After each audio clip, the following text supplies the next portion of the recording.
By this time, the network should be completed and the permanent server can be installed.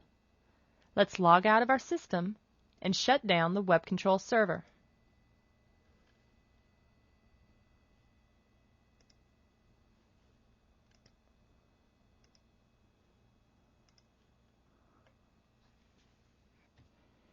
The installation of the system files onto the permanent server may differ based upon how the startup of the system occurred. For example, if only one person was commissioning the job from a single laptop, then you only need to copy the system folder in the web control web root directory of your laptop to the web control web root directory of the permanent server. However, if several people were working on commissioning different parts of the system, such as different buildings or different floors of a single building, then an additional step needs to occur before transferring files to the permanent server. All of the clippings or sections of the commissioned system need to be merged into one complete system. We have been working on the Atlanta R&D site of the World Corporation system. There is also a training center in Dallas and a medical center in San Francisco that belongs to this system. To combine the clippings, each technician's copy of the system must first be opened up in Site Builder. Let's open Site Builder. Now let's open the Training Center.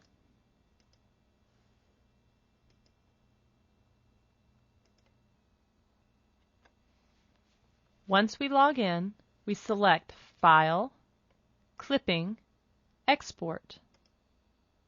Now we select the tree item or items that need to be merged. We will select the Dallas Training Center from the geographic tree and add it to our list. If you see any red text in this list, it indicates a corresponding device or assigned equipment is missing. You can hover over the text for details.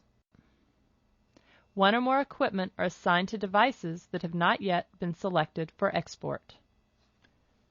Once we select the corresponding training center from the network tree and click Add, the red text will disappear.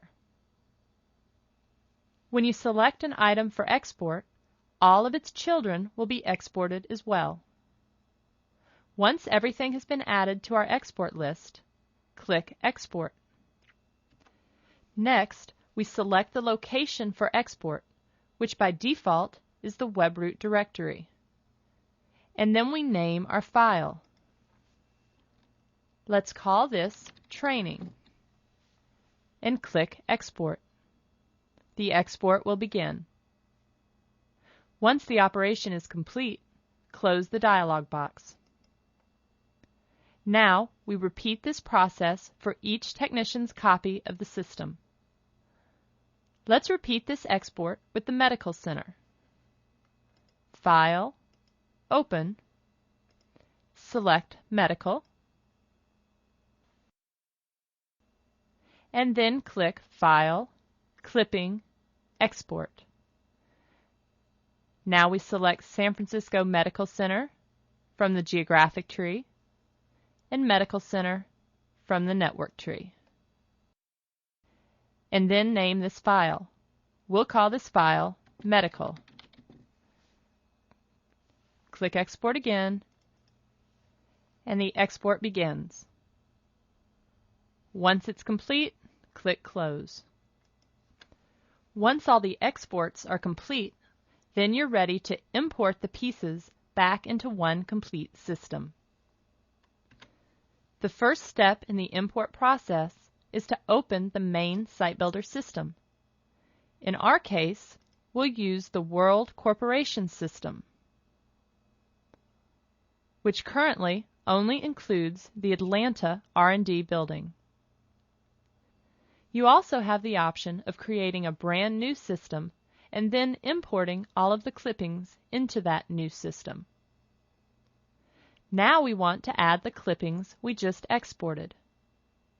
We select File, Clipping, Import. Now we browse to and select the clipping we want to import. Let's import the Dallas Training Center. Select, and then click Next.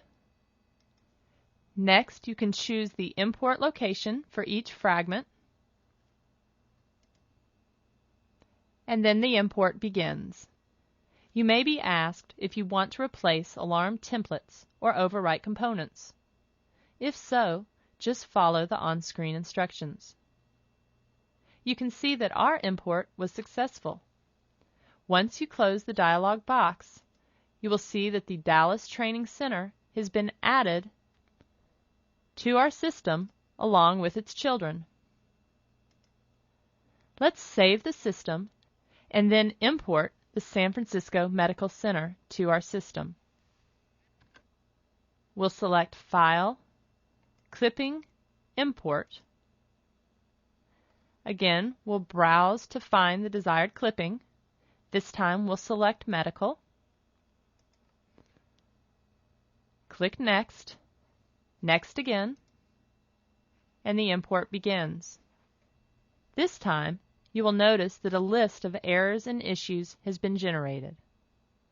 Site Builder generates an issues list of conflicts and problems that were found during the import process. You can sort this list by severity level, such as critical errors or warnings.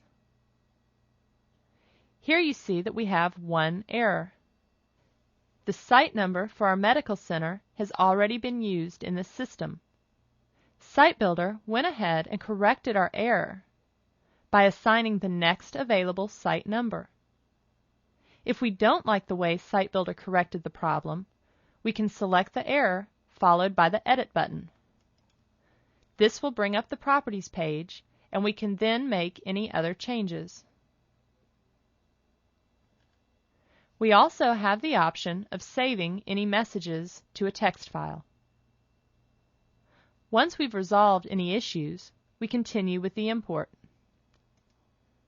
Our import was successful, and once we click Finish, you can see that the medical center has also been added to this system. Let's save our file. In this example, all clippings have now been merged into one complete system. If you're using a Windows server, you can copy the system folder directly into the WebCTRL web root directory of the Windows server, as we showed you earlier. Once the files have been copied, on the Windows server, you should open Site Builder to confirm the system is the default system prior to launching WebCTRL. Now you can close this box.